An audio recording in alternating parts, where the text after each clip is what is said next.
ఓం శుభంకర్యే నమః. నిఖిల శ్రేయోదాయిని సర్వకార్య సిద్ధిప్రద పరబ్రహ్మస్వరూపిణి శుభంకరీ నమోస్తుతే. ఆదిత్యాయ చ సోమాయ మంగళాయ బుధాయ చ గురుశుక్రః శనిభ్యశ్చ రాహవే కేతవే నమః.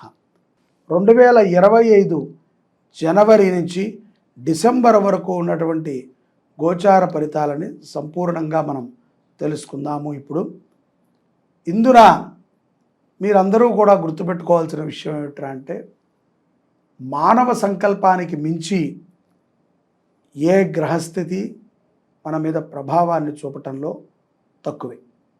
ఎందుకంటే మన సంకల్పం దృఢంగా ఉండాలి, అలాగే మనము చేసేటువంటి ప్రయత్నములో లోపం ఉండకూడదు. అప్పుడే ఈ యొక్క గ్రహాలు కానీ ఈ యొక్క గ్రహ సంచార ఫలితము కానీ మన మీద ఉండేటువంటి ప్రభావం ఉంటుంది. ఇది నిమిత్త మాత్రమే అన్న విషయాన్ని గుర్తుపెట్టుకోండి. అంతే తప్ప పూర్తిగా దీని మీదే మనం ఆధారపడి మొత్తము గ్రహస్థితి ద్వారానే మన జీవన విధానం మారాలి అంటే కనుక స్వయం కృషితోనే తప్ప గ్రహస్థితి వల్ల కాదు అన్న విషయాన్ని మనం తెలుసుకోవాలి. అది కూడా తోడ్పడుతుంది. స్వయం కృషితో పాటుగా గ్రహస్థితి కూడా తోడ్పడుతుంది, మన సంకల్పం కూడా తోడ్పడుతుంది, అలాగే మనము చేసేటువంటి ప్రయత్నము కూడా తోడ్పడుతుంది.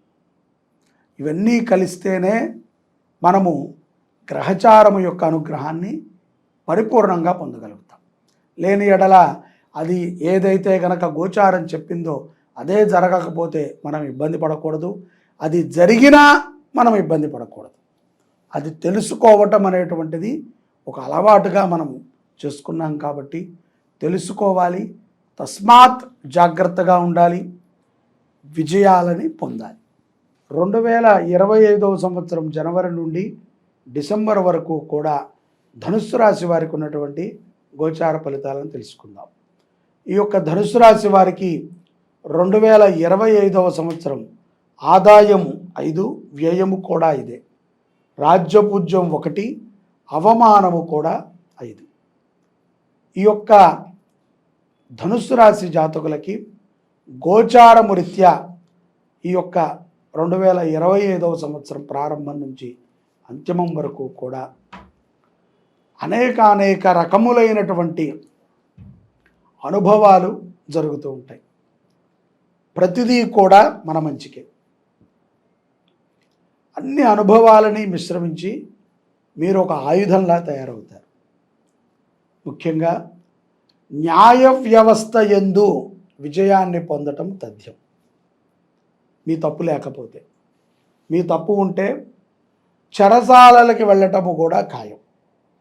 ఎందుకంటే తప్పు లేకుండా అన్యాయముగా మీ మీద కేసు వేస్తే మాత్రము ఆ యొక్క న్యాయం గెలుస్తుంది, అన్యాయం ఓడిపోతుంది. అదే మీరు అన్యాయము చేసి నాకు జరిగినది, నేను లోకం కోసం చేసినది అన్యాయం అంటారా, నేను దొంగతనం చేస్తే అన్యాయం అంటారా అంటే అది మీకు మంచిదై ఉంటుంది, కానీ సంఘానికి అది నేరమే, దానికి శిక్ష తప్పదు. ఇది ప్రధానమైనటువంటి అంశం. అలాగే ఉద్యోగస్తులకి చిన్న మార్పులతో కూడుకుని చక్కటి ఆదాయం ఉంటుంది.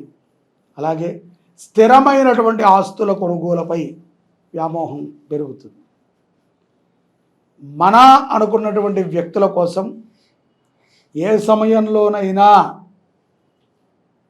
వారిని కాపాడుటకై, వారి కోసమై మీరు పడేటువంటి తాపత్రయం ప్రతిసారి లాగానే ఈసారి కూడా ఉంటుంది.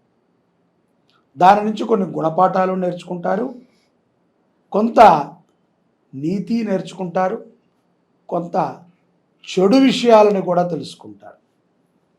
ఎందుకంటే తనకు మించినటువంటి సహకారం ఎప్పుడూ కూడా తనని ముంచివేస్తుంది. అలాగే వ్యాపారస్తులు నూతన వ్యాపారాలపై మీ యొక్క శైలి సాగుతుంది. మీ యొక్క బ్రాంచ్లను పెంచడానికి మీరు ఆలోచన చేస్తూ ఉంటారు. కొత్త వ్యక్తులతో పరిచయాలు వ్యాపారస్తులకు ఏర్పడతాయి. కొన్ని సందర్భాల యందు అక్టోబర్ నుంచి డిసెంబర్ మధ్యలో 2025 సంవత్సరంలో విదేశీ యానము కూడా ఉంటుంది. రాజకీయములో ఉన్నటువంటి ధనుస్సు రాశి జాతకులకి ఈ యొక్క 2025 సంవత్సరము మార్చి నుంచి ప్రారంభమై సెప్టెంబర్ వరకు అనేక విజయాలు అపజయాలు అవి ఎలా ఉంటాయంటే పొద్దున విజయం, రాత్రి అపజయం, రాత్రి విజయం, పొద్దున అపజయం, ఆ రకంగా ఒకదాని తర్వాత ఒకటి అలా వస్తూనే ఉంటాయి.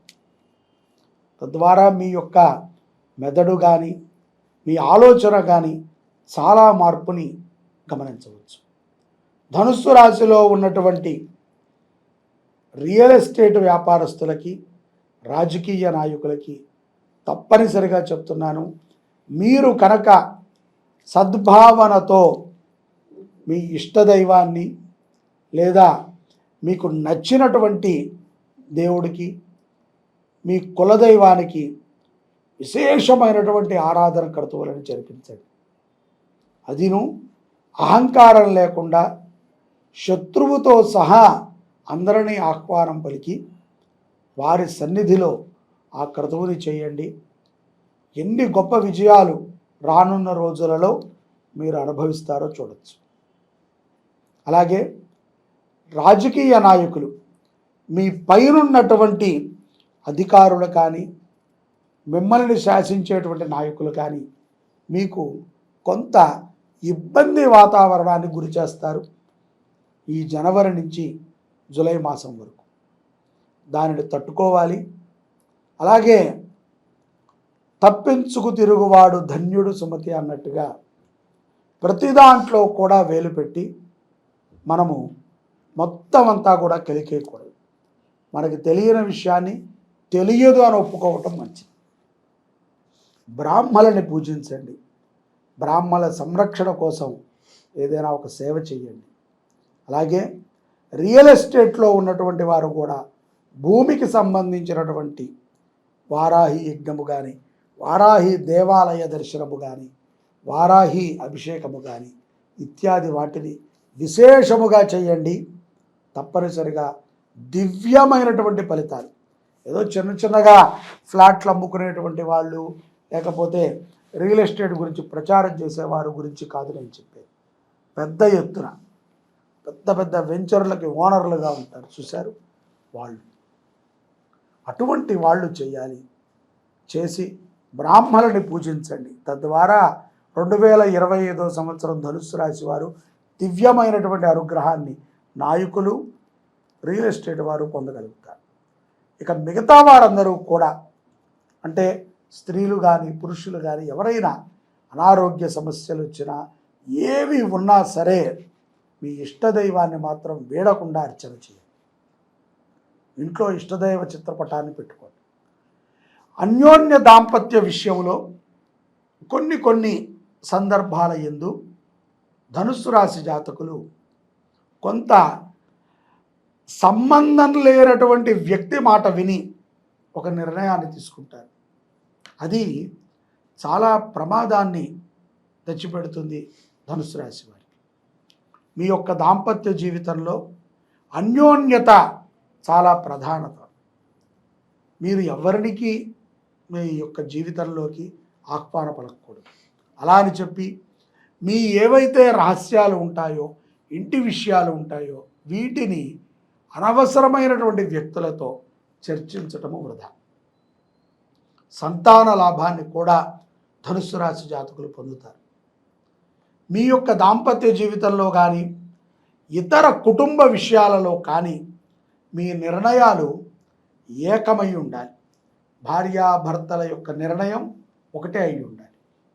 ఏ సభలో కానీ ఏ సత్సంగంలో కానీ ఎటువంటి కుటుంబంతో కలిసిన సందర్భాల్లో కానీ మీరు భార్యని హేళన చేయటం, భర్తని హేళన చేయటం ద్వారా కొంత మనోవ్యధ పెరిగేటువంటి సందర్భాలు ఉంటాయి.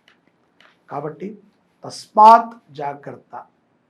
అటువంటి సందర్భాల యందు చాలా జాగ్రత్తగా ఉంటూ జీవనాన్ని గడపటం ఉత్తమం. అలాగే ఖరీదైనటువంటి వస్తువులని కొంటారు, విదేశాలలో ఉన్నటువంటి వారు కూడా స్థిరమైనటువంటి ఆస్తులను సంపాదించుకుంటారు. కీర్తి ప్రతిష్టలు లభిస్తాయి. ఈ సంవత్సరములో ఒకసారి కాదు 3 సార్లు భారతదేశ పర్యటన విదేశస్తులకి ఉంటుంది. తప్పనిసరిగా 3 పర్యాయాలు మీరు విదేశాల నుంచి స్వదేశానికి రావాల్సినటువంటి సందర్భాలు గోచరిస్తాయి. ఆప్తులతో ఇష్టులతో ఎంత జాగ్రత్తగా ఉంటే అంత మంచిది. ఎవరికైనా సరే అప్పు ఇచ్చాము అంటే ఇచ్చామంతే, అది తిరిగి వస్తుంది అని ఆశపడకండి. అలాగే ఎవరి దగ్గరైనా అప్పు తీసుకున్నాము అంటే అప్పు తీర్చేంత వరకు కూడా ప్రశాంతంగా ఉండదు. అప్పు తీర్చిన తర్వాతే మీ యొక్క సుఖభోగాలు. అంతే తప్ప తీరుద్దాంలే వాళ్ళకి ఏం అవసరం ఉంది అని ఎదుటవారి యొక్క రక్తాన్ని తాగి బతికేటువంటి మన యొక్క నైజాన్ని మనం మార్చుకోవాలి. అందరి అవసరాలని మనం తీర్చగలిగితేనే అప్పు చేయగలగాలి. లేకపోతే స్వార్థము కోసం అప్పులు చేసి మనం ఇబ్బంది పడకూడదు. ఈ యొక్క 2025వ సంవత్సరము గోవుని పూజించటము, గోవుని దత్తత తీసుకుంటము, అన్నదానము చేయటము ధనుస్సు రాశి వారికి ఎంతో యోగ్యప్రదం. ఇష్టుల్ని ఆరాధన చేయండి, తల్లిదండ్రుల మాట వినండి, శుభము కలుగుతుంది. జై శుభంకరి. సర్వే జనాః సుఖినో భవంతు.